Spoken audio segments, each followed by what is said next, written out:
Okay. Hello everyone, welcome to another episode. Sleepless nights and endless days have led to this moment I would like to speak about.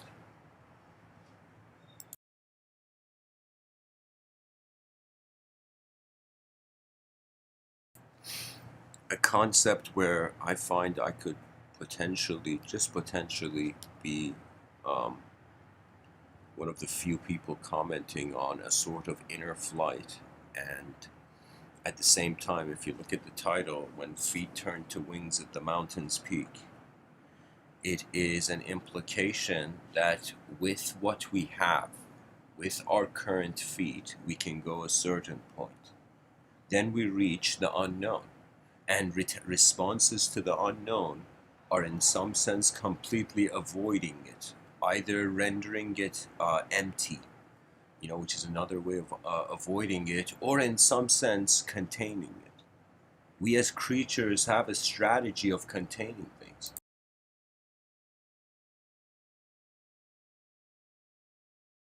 A person saves their money, in a bank, and you can say a person saves their experiences in their mind. It's like, who am I getting all these experiences for?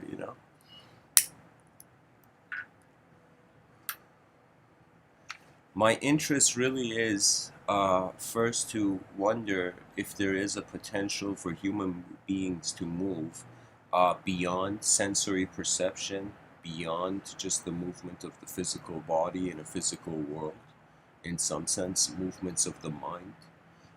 This suggestion of when the feet turn to wings at the mountain's peak, it's as if we are using, you can say, a dualistic system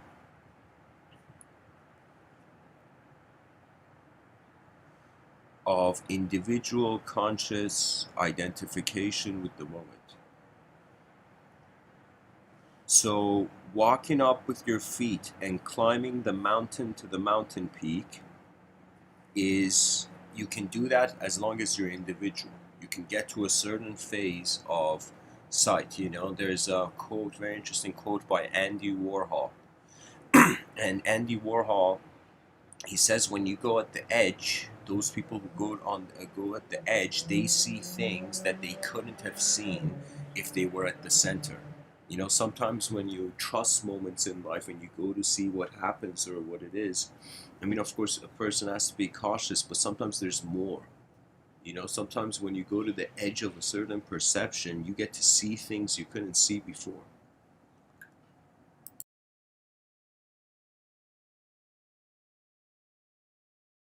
So let us think that as we climb to this mountain peak, we're reaching the edge of sensory dualistic perception. Now, how do you climb the sky? That could be another way of saying the title of this episode. How do you climb the sky?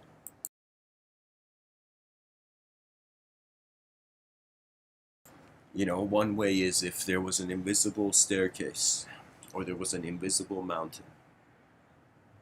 One, you could fly. Now, to go into a state of flying, it is like completely different from climbing. And really, I find that there's quotes. Of course, these talks that I'm giving here are focused on mysticism, the unknown. But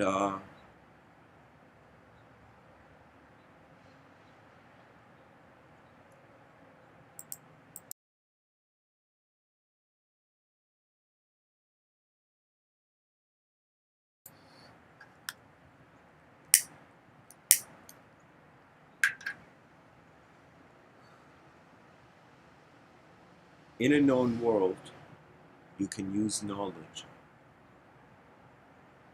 In a place where the knowledge has meaning, it makes sense. But if the person suddenly went on into another, let's say you entered Stargate and were on a totally different world and civilization, the context of meaning would change. So this is one of those things where the concept, which is the journeyer, is now going to a different context. You see, this is something where I find it is the case, but I feel perhaps not many perceive it in this way, that you can actually move as yourself and as your world. Now, to move as your world is like climbing the sky as the sky. To move as the self is to get to the mountain peak. And really, when we as creatures live individually, what do we find? We reach some sort of threshold of some sort.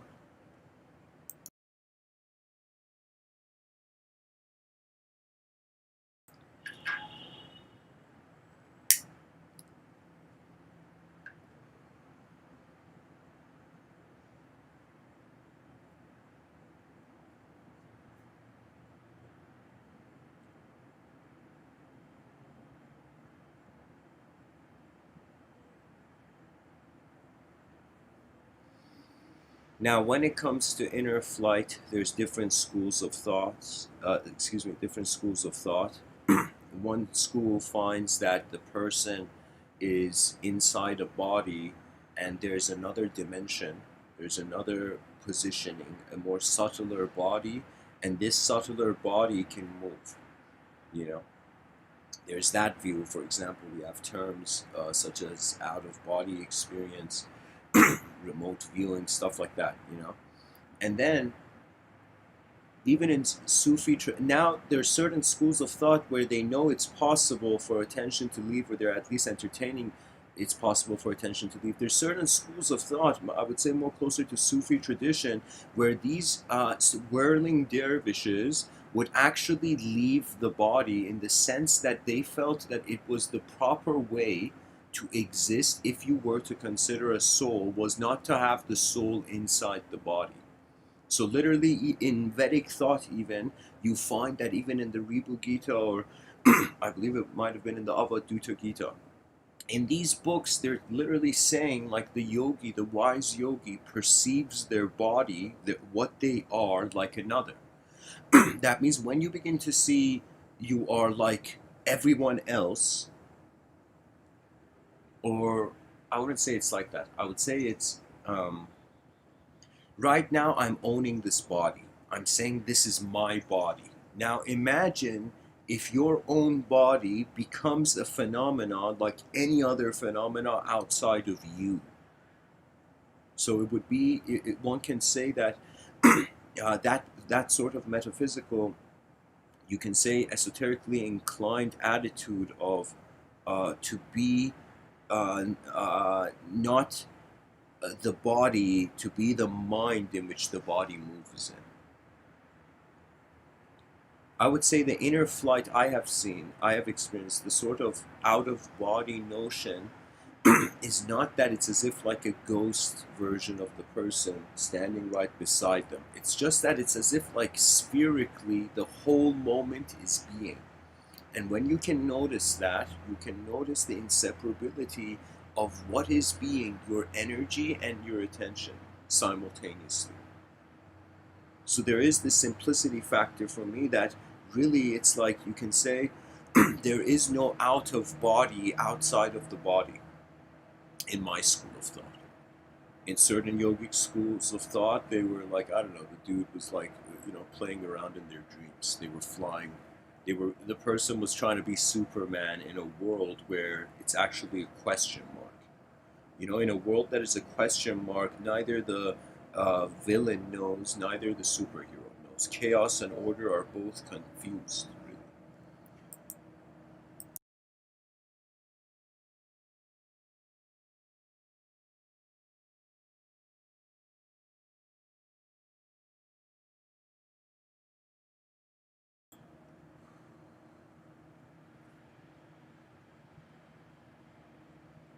So, an example, if I was to give you an example of a sort of inner flight. So right now I'm moving my hand in the air. If I was to close my eyes, I would notice as the stillness what is moving before me. And that's how you get sensitive to the mind. I would say really what it is like, imagine how alert a person is to what's in their environment, you know. let's say you were walking in the forest and you saw a bush move, you would instantly, your attention would go to that bush, you know? So imagine a human being gets to a point of sensitivity where any movement, even in their inner realm, they can instantly notice it.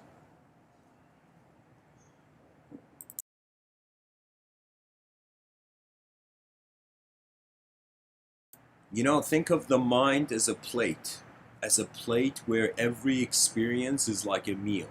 Now, if that plate isn't clean, it would be on, as if the next meal would be thrown over whatever was left in the past meal. And so, for someone to completely, let's say Oliver Twist style, you know, there was grub thrown on your plate, and you like ate that completely clean, and then another, you know, I don't know, what was that Oliver Twist line? Please, sir, can I have some more? And the chef was like, yes, you can have more karma.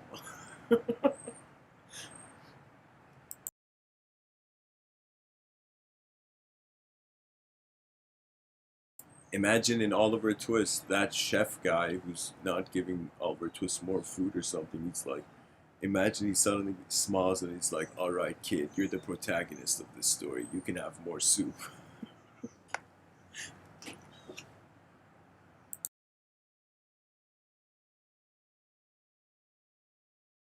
Pretty much two things you can do. You can move the concept before the context. In our case, as human beings, that is the body moving before the mind. Or you can keep the body still until the mind moves. The mind catches a rhythm, notices it like a surfer catching a wave, and then you can move. And if you move in accordance to a rhythm, I would say you would get a more alive experience. You know, there was a time where I entertained Jungian synchronicity until I realized what that synchronicity was for.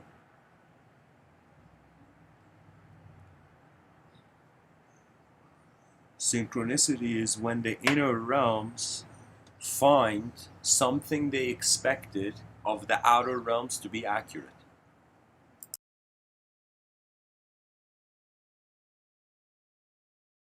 It is like the inner realm and outer realm, like planets for a moment aligning.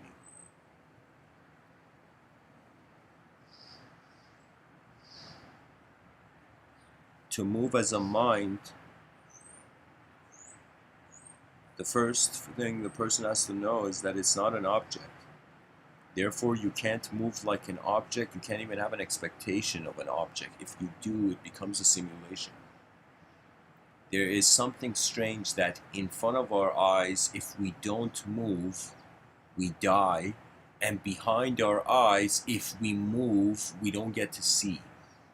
You know, there's this strange thing. There is this reverse thing. I honestly feel like, sure, in certain scientific circles, even in ancient religious ideology, the world was a multidimensional, transcendental setting. Now we have in certain theories, for example, parallel universe theory, multiverse theory, the potential of infinite worlds of the same moment, as if something is echoing with an infinite echo, you know, but each echo is like different than the other, you know.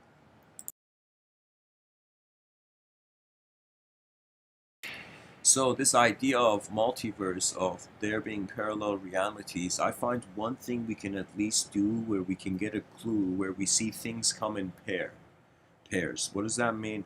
That means it's like there's duality everywhere in this world. It's as if you see matter, then you see space. You see light, then you see darkness. You see an object, you notice a subject. You see, there's so many dualisms at work here.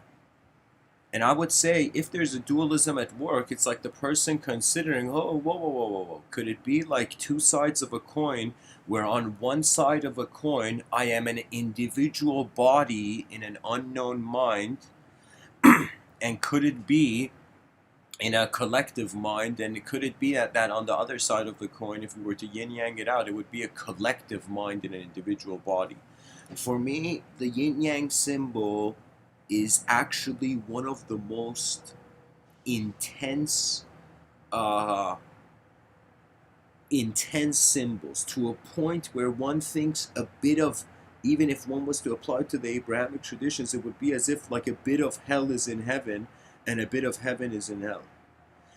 Or it would be like as if even, okay, let's entertain a Zen view, not Abrahamic, let's say earth and heaven. I don't know how many people know this, but some cultures, it was as if like they didn't make hell. They were like, that's too much.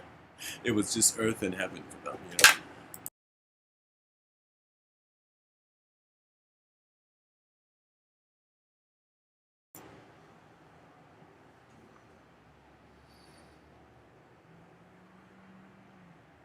So if there's a possibility that right now we are being an individual object inside a collective subject, this concept that is holding all of us, the idea of the world.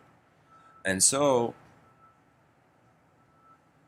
if we were to be, right now we're an individual collective system, that would be a collective in the individual. This could be the case that after we die, we become imagination. It could be that is the body accessible, because check it out, right now, of course, there's the biological existence. Right now I'm talking, but as I'm speaking, everything I'm saying right now, it's as if it also has an inner translation, you know, as an inner visual, like a cinematic language. Like I'm talking about apple pie, I'm seeing an apple pie in my inner realms. Now, I ask myself what I'm seeing in my inner realms. On some level, sure, we say it's conditional to the brain and the position and the brain's emergence. But if we were to wonder before the brain emerged,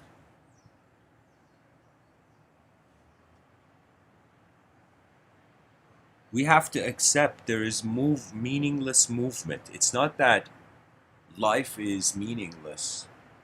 It's that there are movements where we cannot comprehend their direction. As if you see someone walking in the street, you can see them walking, but you cannot see where they're going. Do you see what I mean?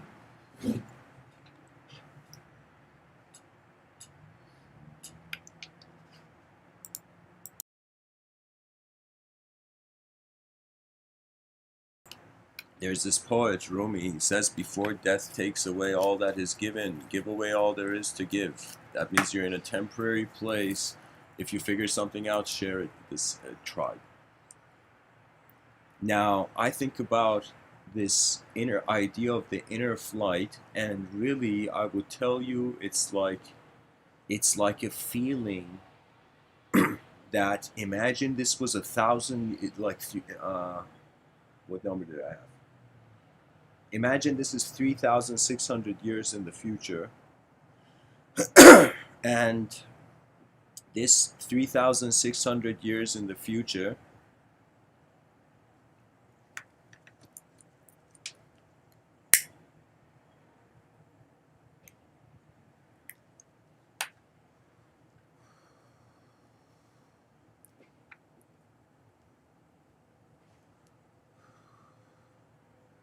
guys, my attention has come to the chat section, like the branch of the chat section. Joel says, no, I don't get that. I can see where they're going in a general sense. No, I'm saying like you can see people on the street, you can see them walking, but you can't know where they're heading. You see people in cars, but you don't know the destination they've set. You know? There's so many things we can see, we can't know their direction.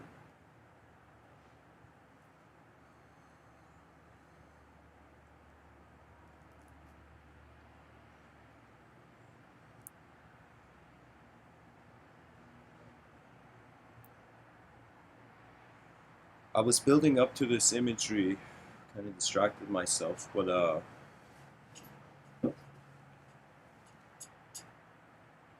I could say when it comes to flight, you know, either self moves world, world moves self.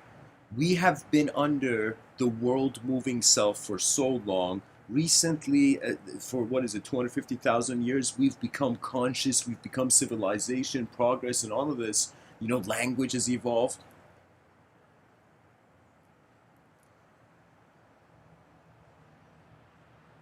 All of this has brought us to a moment, during this whole time, world moving self. This is like the whole thing of being weak in this world, because you, at least the world moves you when you're weak.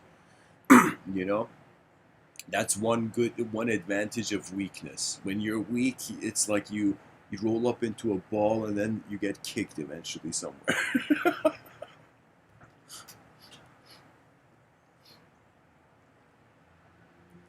But what I'm trying to say is, eventually, I mean, not eventually, it has come the time for self to move world. Now, self has moved the world individually to its limits. Now we're wondering, is there a possibility that attention can move through space? Imagine this may be a very intense idea, but imagine attention is a different dimension. And what is in the attention, which is matter and space, are not of the attention.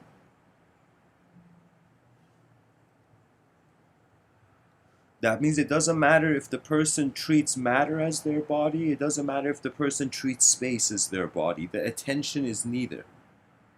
Imagine.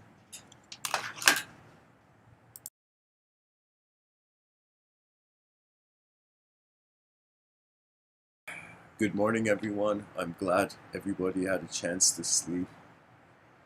You know, sometimes I look at my journals and I'm like, I mean, I don't have that much.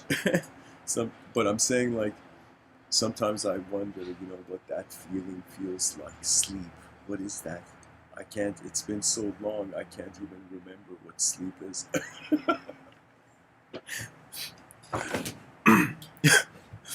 Anyways, what I'm saying is individualism has its limits. We will eventually reach it.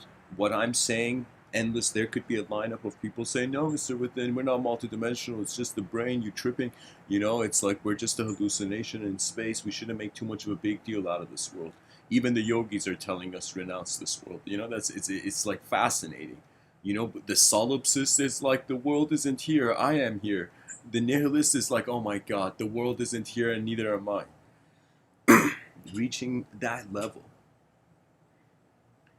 Now, for self to move world, this is the difficult part. First, we got to consider we were in an ecosystem, so the environment is giving us instructions to fly.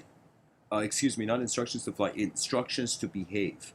Now, we deviated with some of these instructions and we became the Homo sapien, the unique animal. We are the rare species.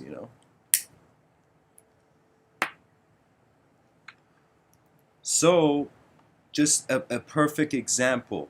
The ecosystem was defining our intelligence, then somehow our intelligence started redefining the ecosystem.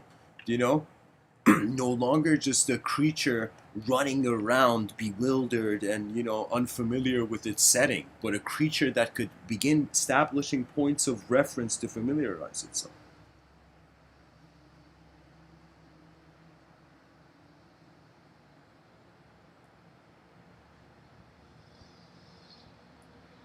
I can tell you, when it comes to the inner realms and the outer realms, sometimes in these talks I discuss it. I say, like, the idea of within, without, in, out. But I'll be honest, when I'm just living, there isn't, just like how I don't think about time, like in the sense that the person needs a watch to keep time there. I mean, you could have a sense estimate of, like, look at the sky and know what time it is. But, like, I'm saying, like, the person can have the person needs a watch to keep the time in mind.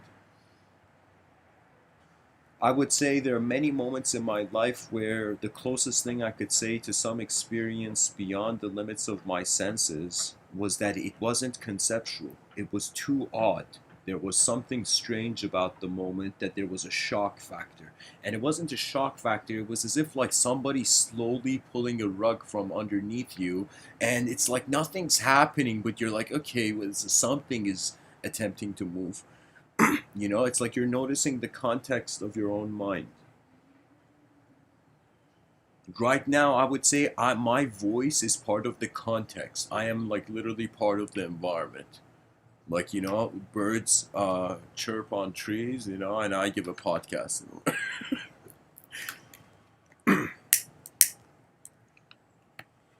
So it's part of the outer realm. But for example, when I'm speaking and I hear myself as I'm saying these words,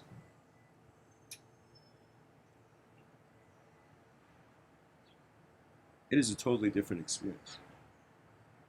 Behind my eyes, there is nothing literally to die. Nothing. What I mean by nothing, that means it's not a thing. And death is for phenomena that's like some sort of contained stuff that's not contained. Technically, on an elemental level, we don't die. There is no, on an atomic level, I would say there is no birth and death. That's really man made. There is just change.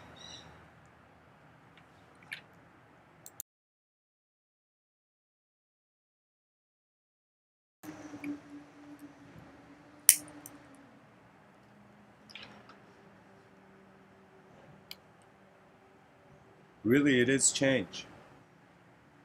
And if you're looking at it from a causal position, it's called creation. You look at it from the position of the effect, it's death, destruction.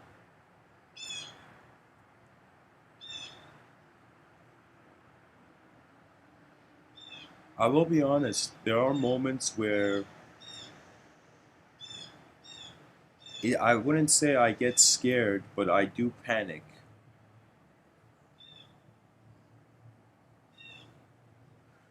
But not a heavy panic that has physiological, like I would say, effects, but it would be like there's moments where I really feel the unknown,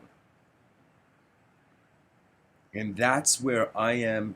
I can be nothing else other than simplicity. I had an experience, guys. I think it was around a year ago. It was the closest thing I would say to a sort of both inner death. It was a sort of inner death, conscious in the day inner death. And I honestly felt for a moment my attention was leaving. Do you know how it is? It's like when somebody leaves somewhere, it's as if there's this intent to get up from where you are. So it was a moment where I felt literally my attention is leaving, like leaving. Not just like, oh my God, am I in the air right now? No, like leaving. I mean dismissing the world. Okay, that means technically the idea of a soul, it still has to keep the concept of a world to be relevant to. But I would say to truly leave this world means complete turning off of the computer. That means literally it's the detachment of all detachments.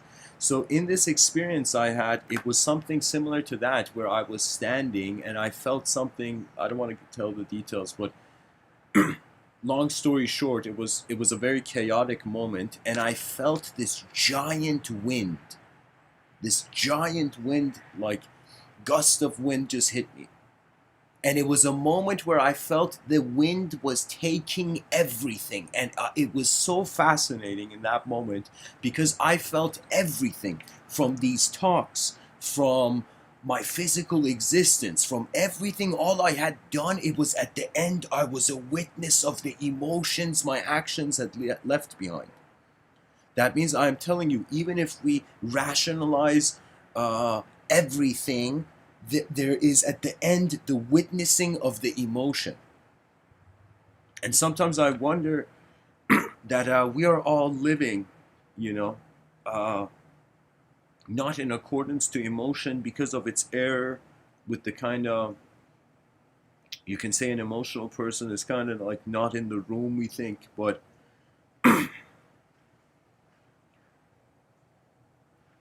I don't know. For me, I am telling you, study your emotions as much as you wonder about your thoughts. Emotion is really a language. And every cultural program speaks it differently. That means it's like as if, sure, you could say human beings are different, But if you see one person, let's say from one country, crying, and another person from one country crying, let's say two grown men from two different countries crying, in that moment you will see, you know, imagine the two people who were first laughing, them both crying. You would see behavior renders us the same. Emotions are perhaps uh, the strategy of biological life to make itself collective. Because when I think about it, like, what is the reason? What is the reason that we feel? Because it's really, it borderlines, the mystery hard problem of consciousness. That in some sense, why have we evolved to feel pain? Why couldn't we have evolved in a way where we would still get the information that touching fire is dangerous, but even if we had touched it, we could have bypassed the pain? Maybe, I don't know, maybe in the future there will be technology that you somehow connects to the brain, or something that happens where the person can literally not feel pain.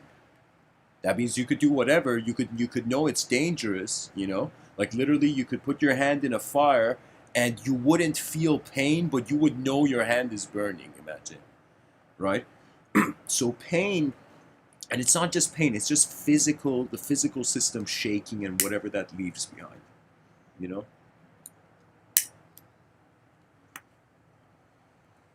And it's a symbiosis with the unknown collective. I honestly feel that every human being on this planet that has thought that there has been interdimensional contact, even the archaic idea of guardian angels and whatnot, I will tell you, it's as if, like, imagine the future of our species is so collective, so beyond time, that it can access any moment in time, and it is attributeless. That means we don't realize, but if in the future we're evolving to timeless minds, then we have access to this moment. We can say we are the extraterrestrial, but from the future.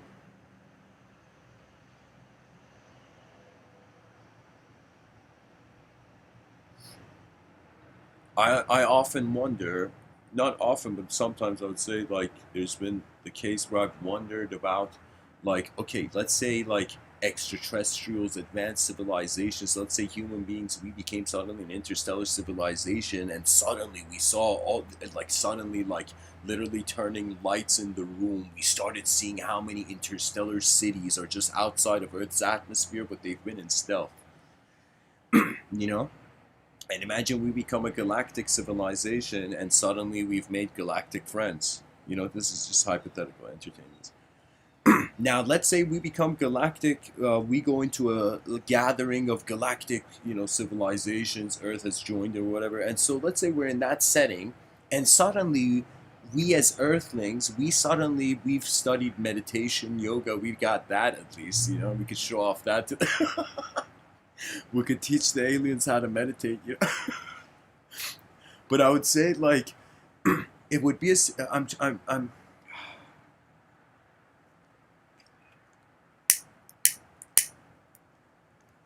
imagine a person from Earth went to this galactic thing, this galactic council or whatever, in the hypothetical situation in the future. Let's say thousands of years from now, when we've become an interstellar civilization.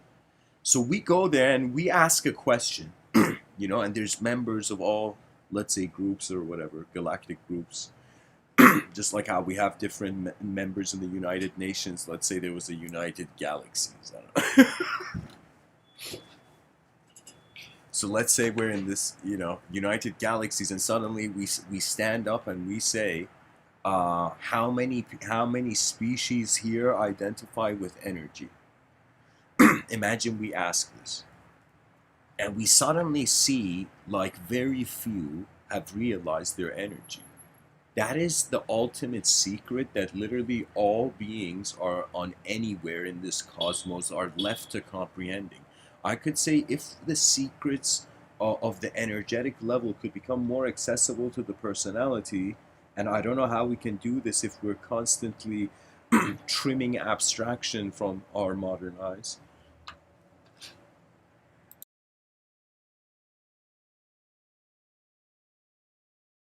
I just feel that eventually, after creaturehood of any sort, there is an energetic relationship with the realm. That energetic relationship is non-dual, so it appears as a mind that was here before. So if there is a potential to, in some sense, experience a sort of multidimensional flight, and if someone has come and said, all right, there's a way you can fly in your inner realms, so what the actuality of that implies is that, think of it this way, that you had an analysis like a machine. You had studied everything in the outer realms. Let's say, impossible, even though it's an impossible idea, but let's say you had known everything in the outer realms. Let's say you had figured it all out. Then, how would you tap into the unobservable universe but as a mind? Now, that's an incredible question, because the mind is in the unobservable universe. The mind is it, the unconscious.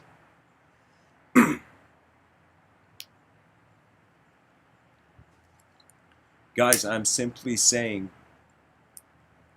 the mind is designed to generate worlds. If we say this is an illusion, what we see, that means this endless world generation process of the mind is the illusion.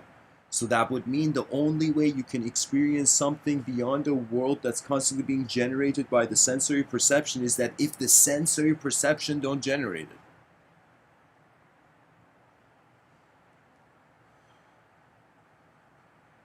Guys, what if I told you in your dreams you could not just change your body in the dream, you could change the world? You can't, it's like by the whim of attention, you can change the screen you're looking at.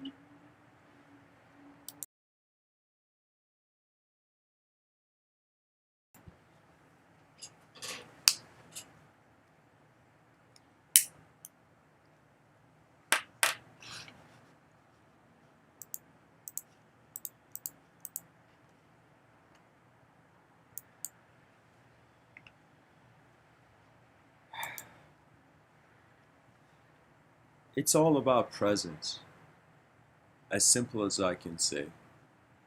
As if imagine energy couldn't be named. You know, energy was in the room first, existence was in the room first, and now has come the time for the performance of the unknown experience. It's honestly the biggest motivation, something that really gives a reason. I don't like there. You could say there's a lot of desires on this planet. You know, you could desire anything. You could desire. There's very endless micro desires. But I would say if you were aiming for a macro desire, the biggest, the mightiest desire. Let's say you were a person, you're like, yeah, I can't control my desires. So let's say now that you can't control your desires, poeticness. Let's say you can't control your desires, so somebody has come up to you and say, okay, if you can't let go of your desire, aim for the biggest desire.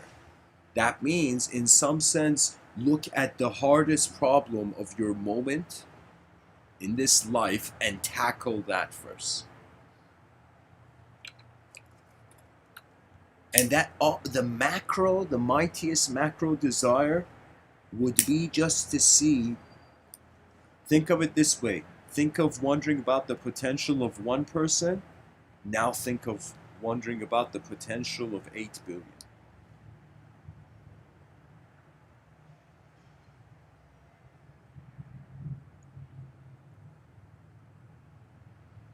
You know, when you look at a beehive, you see a sort of hive mind at work.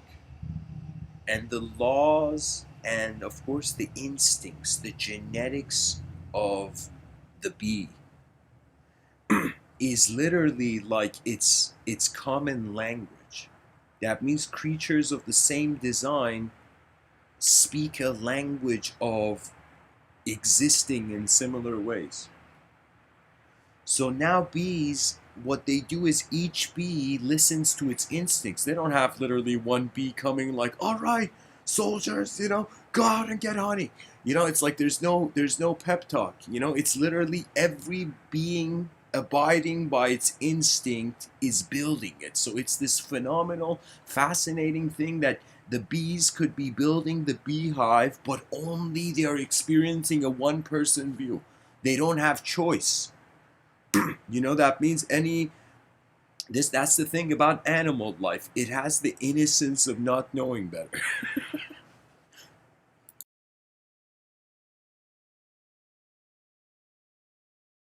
It's like looking at a bird on a branch and be like, oh, look at that bird, having no clue, what E equals MC squared means. Look at that bird, having no clue, and not knowing anything about aerodynamics.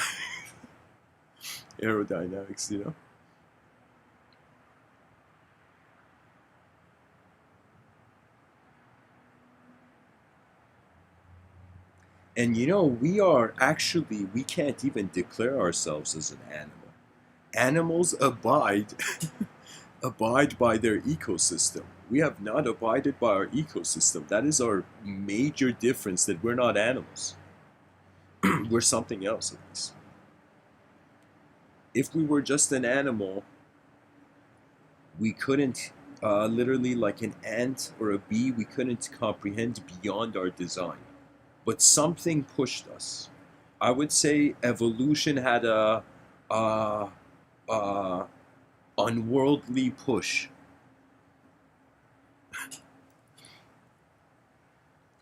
Imagine, the bird look, guys, that metaphor I said of the bird. Imagine the bird looks back and it's like, excuse me, I have a PhD.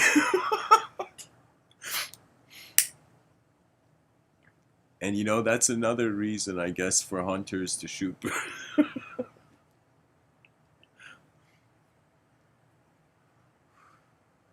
I would say nature is artwork. It's an art gallery. All existence is an art gallery. This is the safest way 8 billion human beings can live on this planet. You know? It's like, okay, maintain distance from the art. That means, you can live in nature but not destroy nature.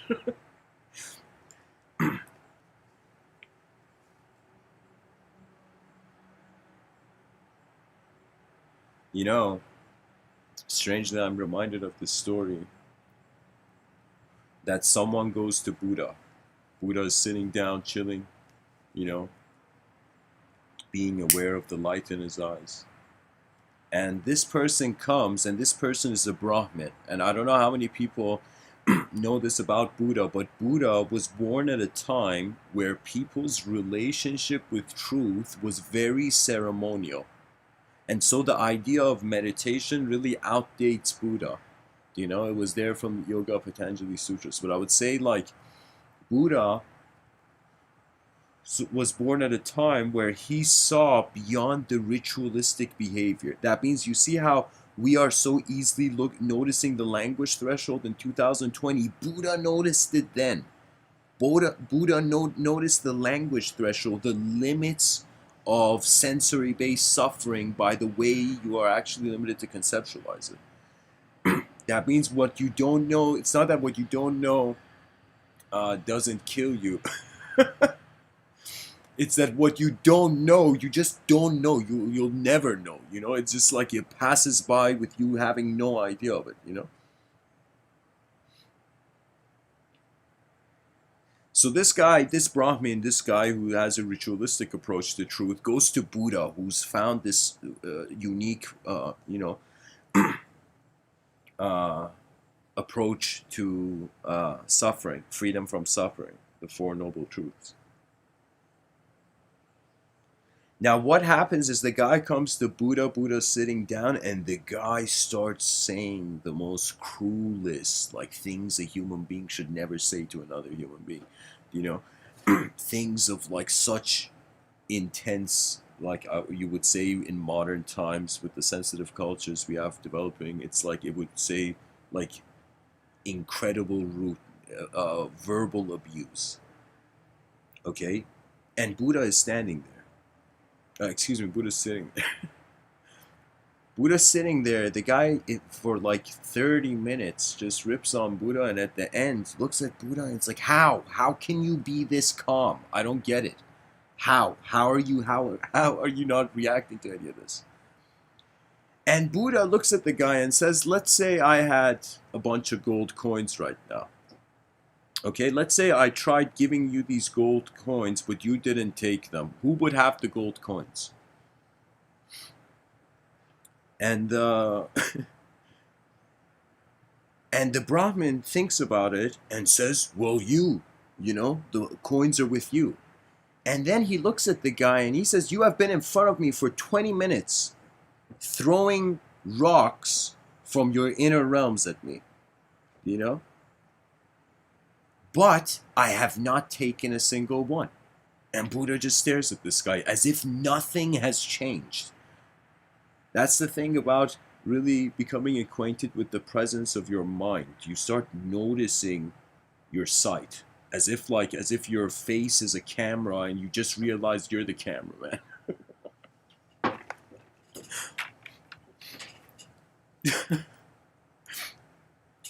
And you're also the director and the actor too. This is some next level.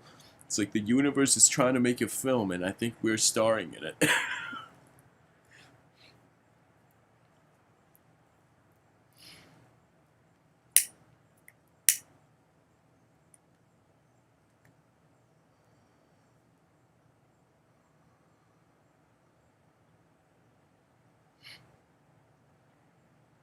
Buddha had found inner peace because no longer the outer realms could fragment his psyche without his decision, without his choice.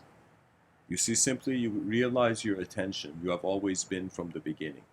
It's just that we only identify with it when we speak and move, so we don't notice it. But I will tell you, just for 10 minutes, whoever you are, let's say you're the most busiest, like Wall Street guy or something, some busy CEO or something, and you're like, I don't have time, for meditation. Excuse me, I'm like too busy for this. But let's say that for 10 minutes, just 10 minutes, let's say you're a busy CEO or whatever, for 10 minutes, you just go and sit on the grass. Let's say you're a billionaire listening to this, okay? You're a billionaire. Let's say you suddenly take off your shoes and go sit on the grass of, let's say, this giant building you own, and you just sit there for 10 minutes and there is nothing. No practice, no teaching, no meditation. Just for 10 minutes, watch your moment like a film, which you have no opinion on. You don't know what's going to happen in the film. Just watch your moment for 10 minutes. And I would say to a time span of 10 to 20 minutes, literally like a pond, your attention settles. Then you see. Then the sight of the mind opens. I will tell you, if there's a third eye, it has nothing to do with language. So technically, we can't have the concept of a third eye. That's why I would say the mind's eye, or you could say the mind's sight, which is the whole moment. Okay, I would say just to keep the concept of third eye culturally alive, I'll grant it to be the whole moment. But there is no third eye.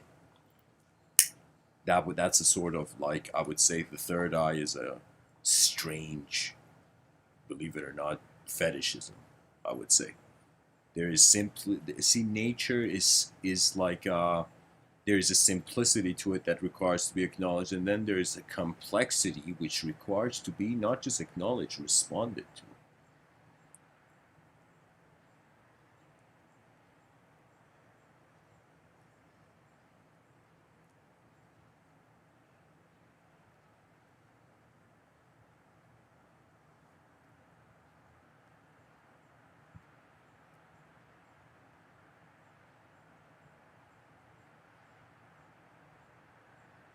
If you're a mind moving a body, you can't have fear. It's impossible to have fear. So one can say the moment a person experiences a fearless moment, where there is not that there is no fear, but it's like it's absent. The concept is absent.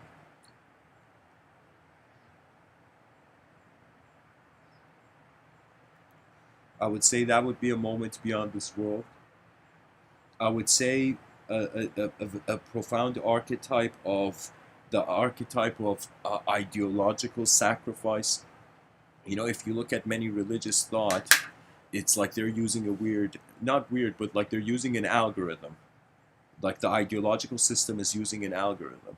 And the algorithm of the ideological system is that because the world is not moving by you, the individual is only left to trust. That means it's like some people, let me tell you, you have no choice other than to have faith when you enter the religious paradigm.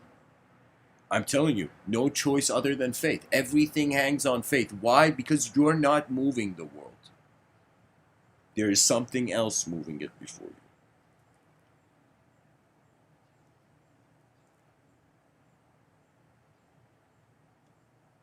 Imagine all of civilization was built on a giant turtle's back, and somehow some kid found a way to talk to this turtle. And the kid's like, "Hey, turtle, are you God?" And the turtle's like, "Nah, man, I'm not God." Like, hold on there. The turtle's like, "No, when you're this big, there is no God, and there is no man.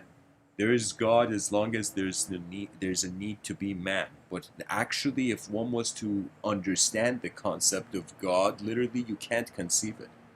So it's fascinating to me. Billions of religious people have been, in some sense, worshiping the inconceivable,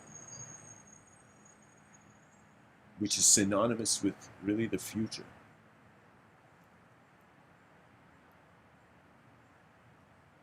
We have indirectly been worshiping the future through language.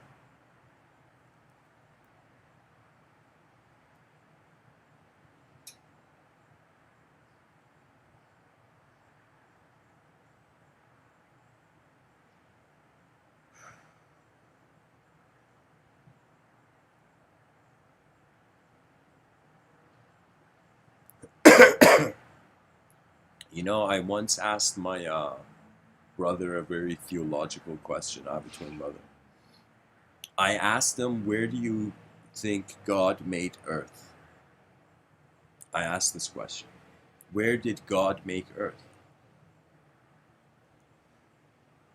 And so we see that there was heaven first, from a theological standpoint. There was heaven first, then everything else. So for a moment, I was like, whoa, whoa, whoa, whoa, whoa, whoa, whoa.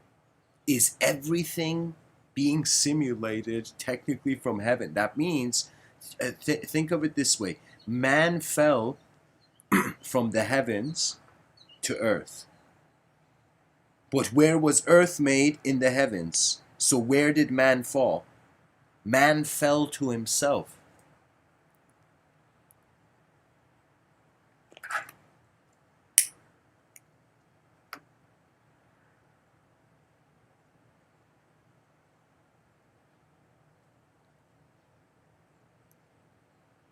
This world is strange, guys. Because it's changing, you can't really believe or disbelieve it. It's changing by the time you believe it.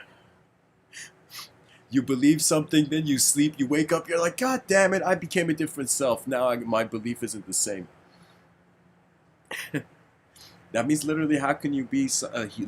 We don't have the same physical body, and so it is true that we don't have the same ideological constitution. That experiences don't just happen to us; they change us. It's as if we are a chemical, and the experience we go through is a chemical, and there's a chemical reaction that changes both chemicals forever.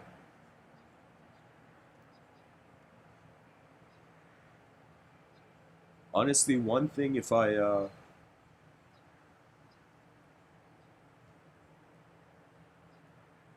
could tell the future generations,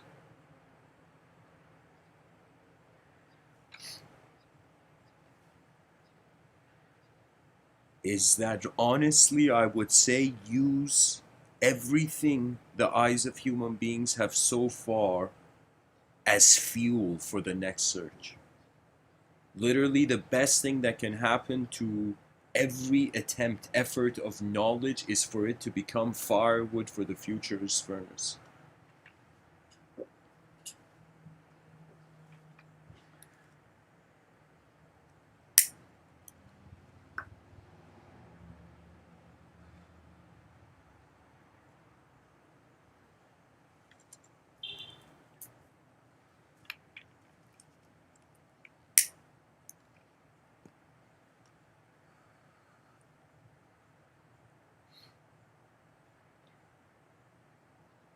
There is other ways we can move, but it is not us moving. It is not personhood. I would say these talks are just here to say that we should go. It's like no, even if nobody changes whatever they're doing, we should just consider that we have lived singular dimension, now becoming more multidimensional. That means I honestly, something that kind of like broke my heart a little. I like, okay, from a young age, like I immigrated from Iran to Canada, and there was a religious ideology around, religious context. Then I came to a sort of more secular environment, and there was a freedom, and I'm like, okay, there's something here with this freedom. And then I would tell you, it's like something that really, I'm saying, broke my heart was that I realized, well, if you went to the religious person and you ask them, is there what is the ideology about the soul? What is the soul? What does religion say about the soul? It is said that it's the mystery of God. It is like we only know a drop from it. It's a mystery of the source, which is inconceivable. It's the mystery of the inconceivable, pretty much. And you come to a sort of secular environment, and I was like, okay, let's go ask. And you see, before you can ask, you have been slammed to the ground.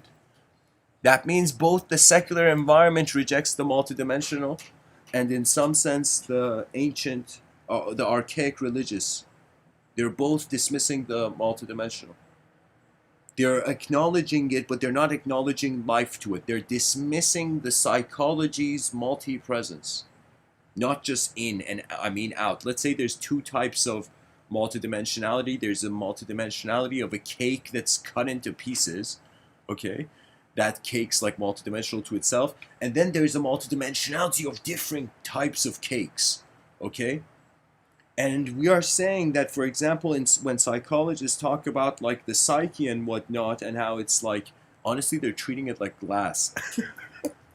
It's like, oh my God, that person's psychology just broke. Broke into pieces.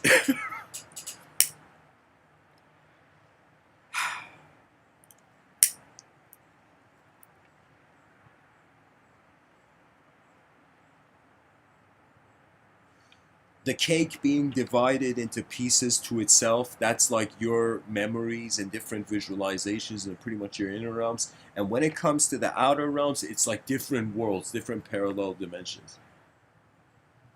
And so the inner multidimensionality, which our ancestors tried so hard through legend, poetry, word, somehow keep some magic alive. Sometimes I feel some of the greatest legends, they were written, of course, by poets. A lot of mythology is written by poets, okay? So these poets, I feel they were super smart, that they knew the future would have no way of figuring out. The future would have no way of figuring out the accuracy of it, So in some sense, they could believe the myth, and it could inspire them. That means the fact, it's as if like sometimes you want to keep the illusion alive because it's better than nothing, but in other times you want to actually not have the illusion there because a temporary being has only one task here: figure out what's going on and spill the beans. Really, that's it. And let me tell you why. There is this idea, don't give pearls to swine, but I'm telling you, there's no pearls and there's no swine. There's literally a giant hourglass on the back of a human being that has one chance to carry this whole system somewhere.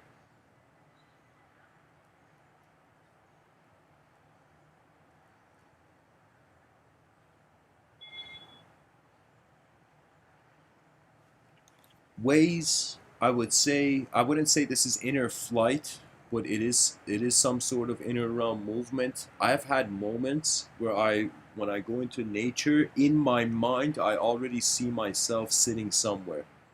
So let's say I walk in a park, in my mind I can see myself already seated beside a tree or something. And I go alongside with that, you know? I would say the inner realms are really,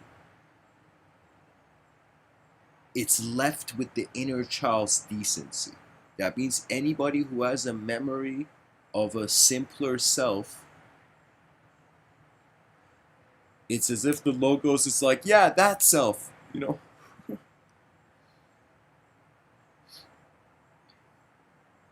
I would say when we walk in unknown fields, it is better to be unknown, just like they say, when in Rome, be Roman. When in the unknown, be an unknown being. When in the known, be a known being. And when you're comfortable with the known, wonder about the unknown like a cup getting full to the brim and pouring out. And when you wonder about the unknown, there comes a choice. There comes a real choice. And people may think, is this choice leaving behind society? You know, and I would say no.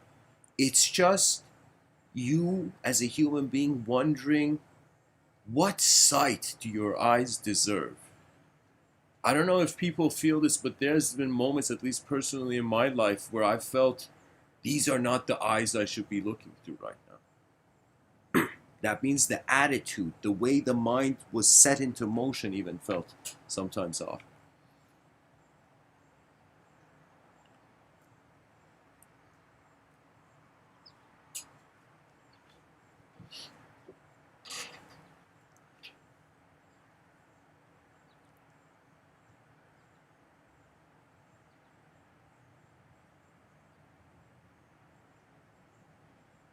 Trusting unconditionally the attention will lead over a long period of effort into noticing glitches. I would say glitches in thoughts. So you become a witness of multiple movements. So I'll give you an example. Like right now, I'm speaking, I'm vocalizing. As I'm vocalizing, it's not just the imagery of this sentence that I'm saying that's behind my eyes.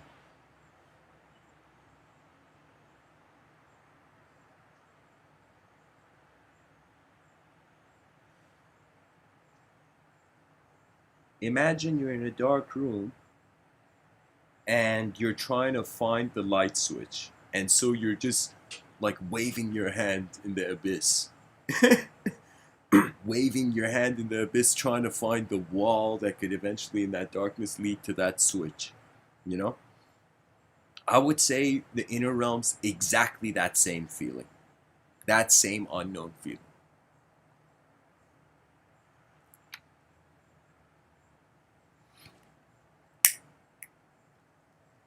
I would say that's one of the most mystical emotions I've ever experienced.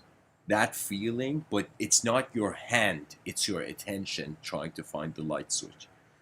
And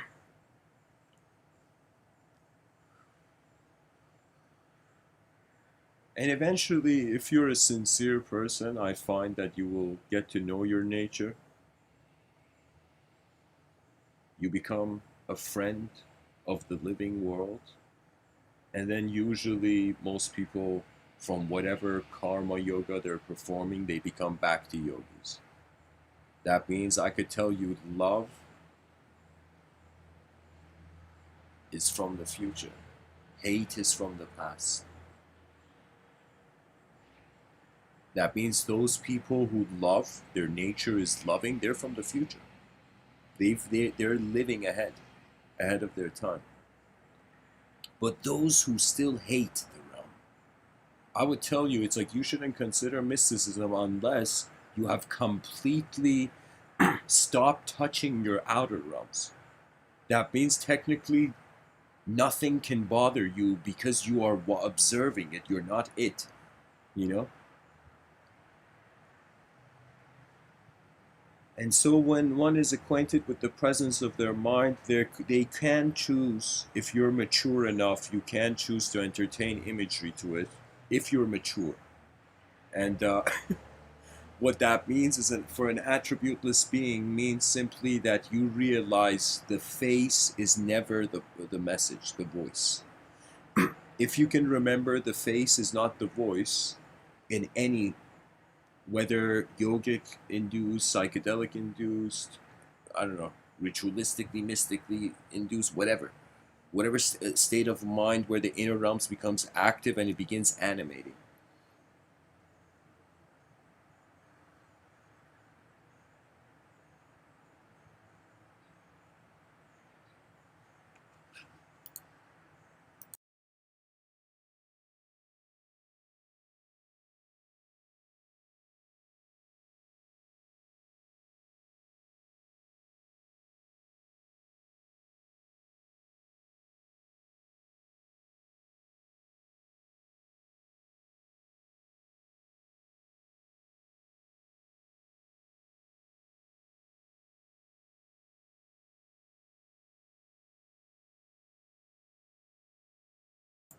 So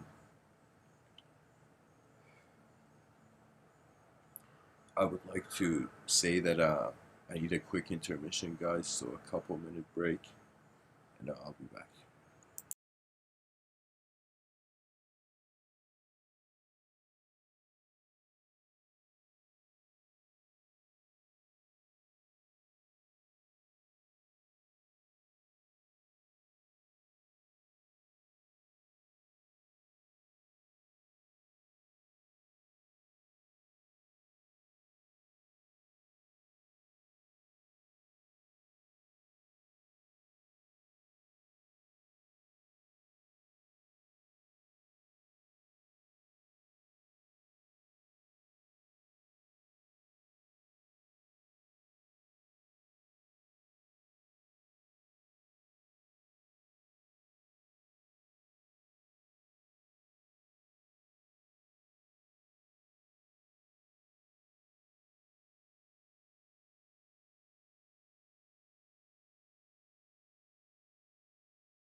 Okay.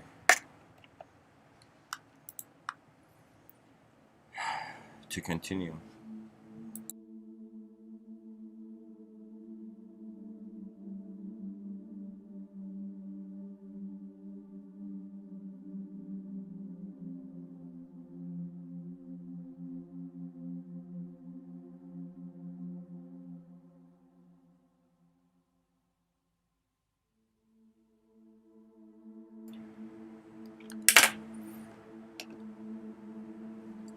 Pretty much, we are creatures using light and sound uh, to process reality. So the senses are processed into conception, and most immediately starting from the I thought conception. So if we are wondering about how to move as a mind, or the processing, the first thing we can notice is that the brain is processing itself towards the shape.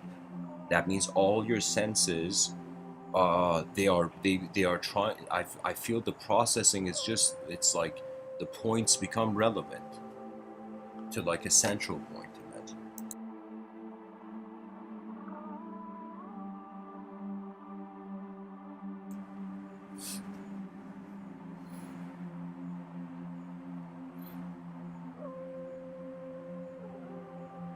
So the brain is taking sensory perception. A concept is popping out or identifying that the result of sensory perception being processed is the I thought. The I thought endlessly relates with the senses. So what that means is, like, right now, the weather, let's say, changes, and the way I know the weather changes is because, like, I am still the same and the weather has changed.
The I thought is the intersection of the inner realms and the outer realms. You think of the world, the outer realms, in some sense, it's like the I thought is where the body and the subjective self are the same. The I thought is where you can say body and mind are the same moment. But anything beyond the range of the I thought, it can't be truth. It can't accept it.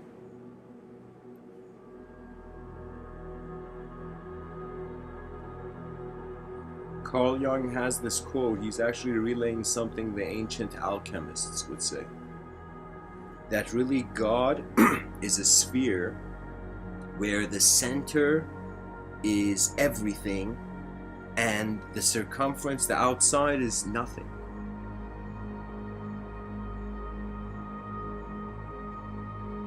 So when you go within, let us say, you find the self as the source of the world.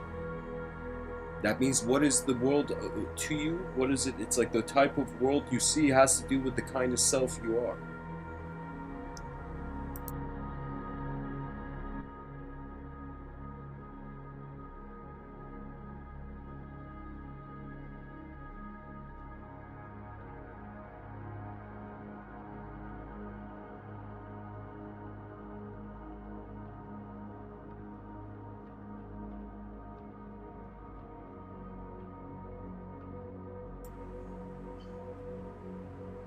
So the I thought is where, from the I thought, let's say from the self, from, you can say, the mystical gravitation towards the question, who am I, and the self inquiry that question sincerely brings when asked.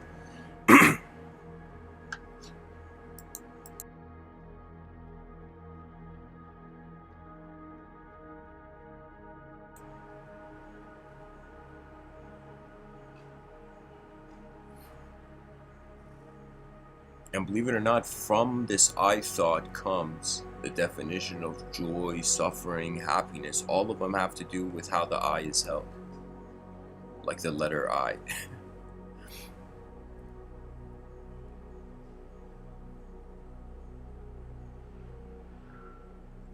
In the Yoga Patanjali Sutras, they said the consciousness is like a glass orb, and this glass orb moves over colored surfaces. And when this glass orb moves over colored surfaces, it takes the color underneath, but it is never that, right? So the I thought is like a glass orb where it's moving over different environments and associating with an identity in accordance to that. And I'm telling you, this is so true.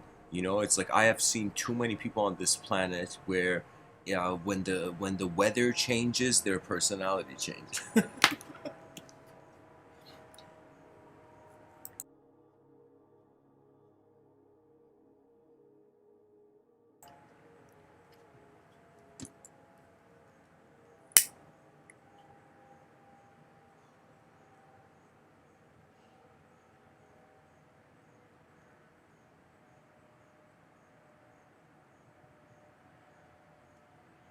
So from this, let's say, attributeless glass, like, let's say, I thought.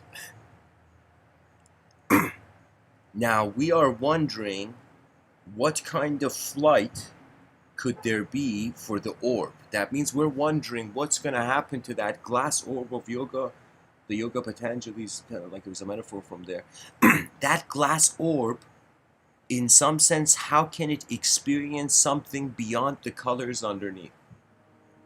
Now check this out. When the glass orb has no color, there's no world, it is everything and nothing. It's reflecting nothing, but because whatever is reflecting is it's technically the everything of that glass orb is nothing. If there was no color, nothing. You know, it's just an inconceivability of voidhood.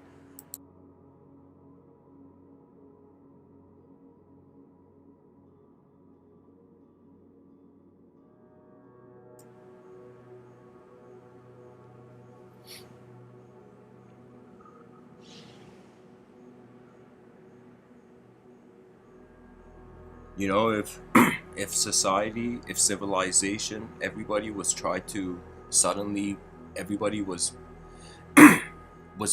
turning into robots, let's say, I would just go write like this. I would just go write this on a wall, like with a graffiti or something. You know, I would graffiti this statement on the wall: unknown mind, unknown mind, unknown mind. I would write that 3 times. In a world where everybody's becoming a machine, it's just the unknown of nature's mind. It's a choice. It's like we're either gonna become gods to ourselves, to our own simulations. We're gonna become either gods of the illusion,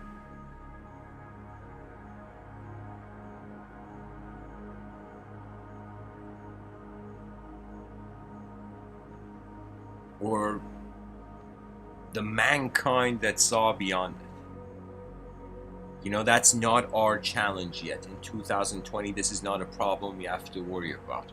But in the future, there's going to be some generation. I don't know when it's going to hit, but it's like some generation is going to it's going to become their turn to be inconceivable, to attempt to take an animate step towards the inconceivable. The inconceivable doesn't mean there is animate. There is nothing.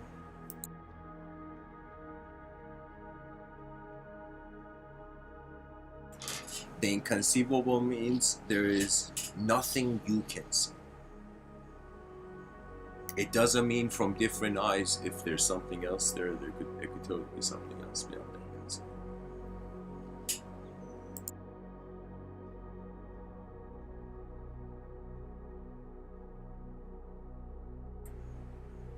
You know, in the Bhagavad Gita, there was a saying that it said in the Srimad Bhagavatam. It said that all those people who worship deities, who worship some sort of figure, it doesn't matter if it's the flying spaghetti monster or it's like, I don't know, Vishnu or something. It doesn't matter, or if it's some other image, right? Something beyond the realms, even if it's like an alien or something.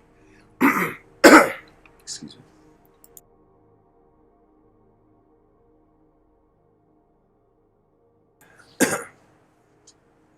So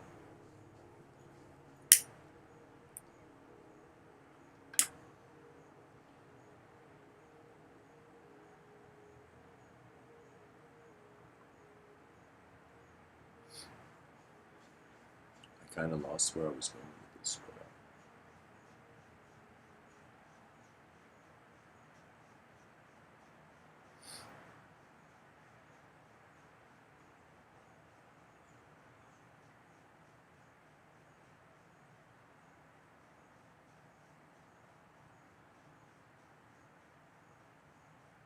Oh yeah, eventually,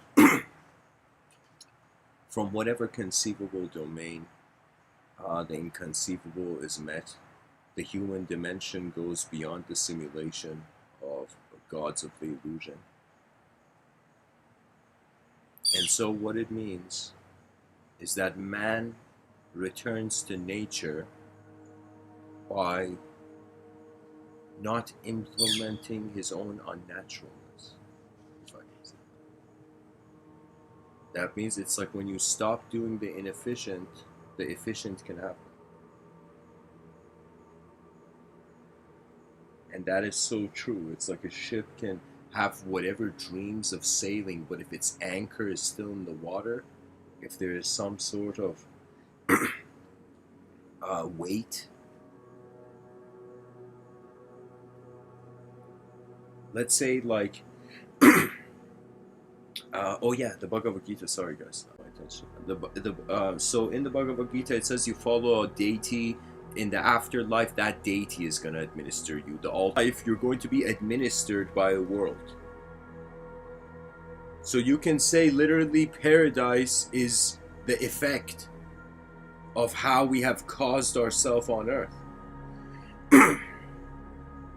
Really, it's like anybody who sees the idea of cause and effect, that's literally life and the afterlife. We are causing. It's like every person is choosing their momentum in this life.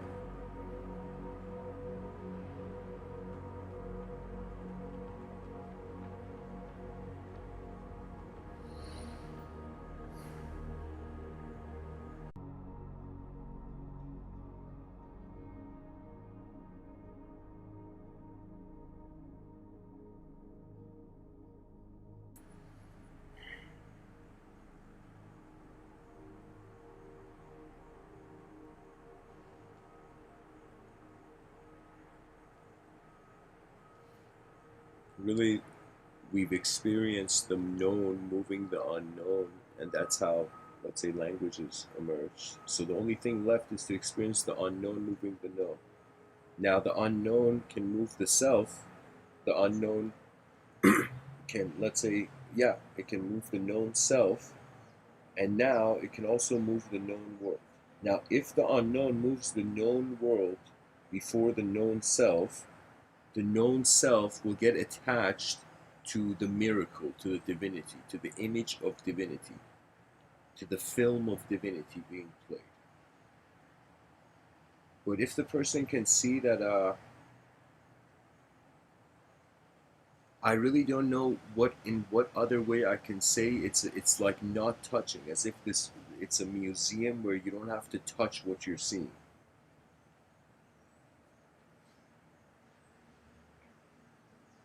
And I feel like the ultimate silence is untouchable. That it's not just enlightenment. It's like, ah, the person is happy. There's an untouchability to it. There is something as if like your eyes are present.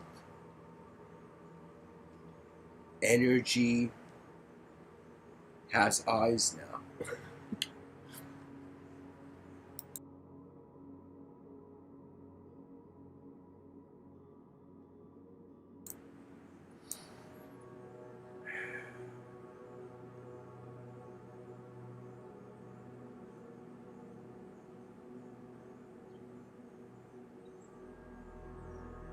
It's like after you have learned from the eyes of others, really learning from your own eyes are left. Let's say you learn from the mind of everybody on the planet, then your own mind would be left. So eventually, after let's say we found the edge of the universe, then after that we'd wonder about the edge of the inner universe. Some have called this the inner verse.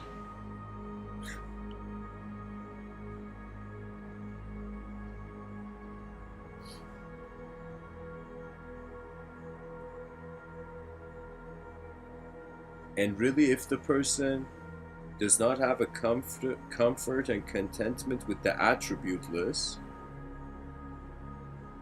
then you will never, this may sound strange, but it's as if like we feel we own our eyes. But imagine energy doesn't have an owner.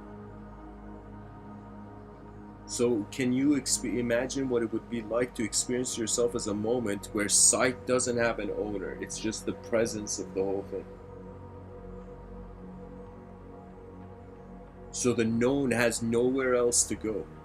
It's just waiting for the unknown of the maybe the conscious moving into the unconscious, or the unconscious knocking on the door of the conscious mind. I don't know. And you can say human beings can wonder about multidimensional communication, attempt it, fear it, and all of this, but eventually, in a long enough time span in the future, we're going to get it right. Where all this stuff that's a multidimensional mystery right now for us is going to be very clear.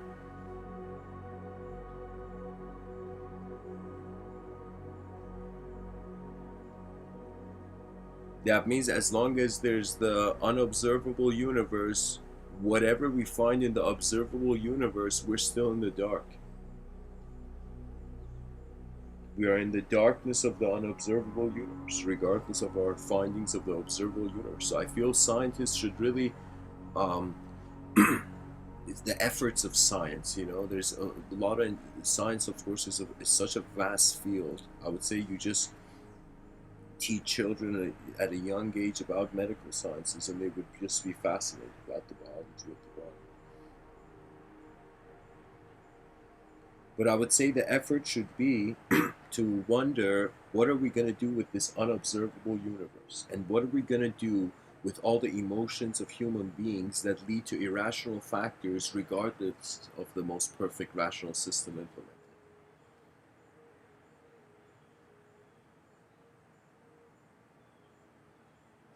And a big question comes, if we were to know completely the unconscious, let's say there was a truth in this universe and you instantly knew it, the question should come, would you be human? Could you still be human?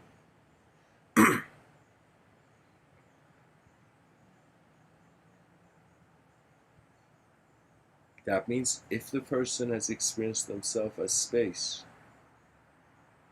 we are literally space beings.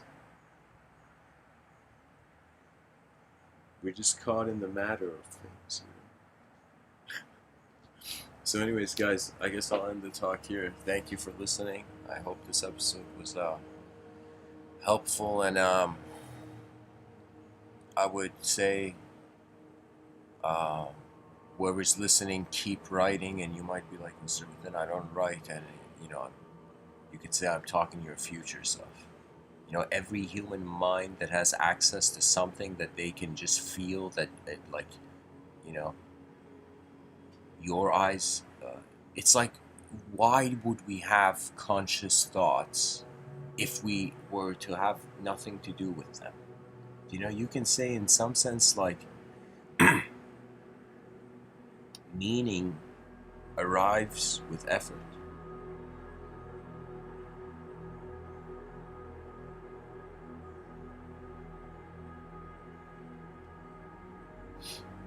Anyways, guys, thanks for listening. Blessings.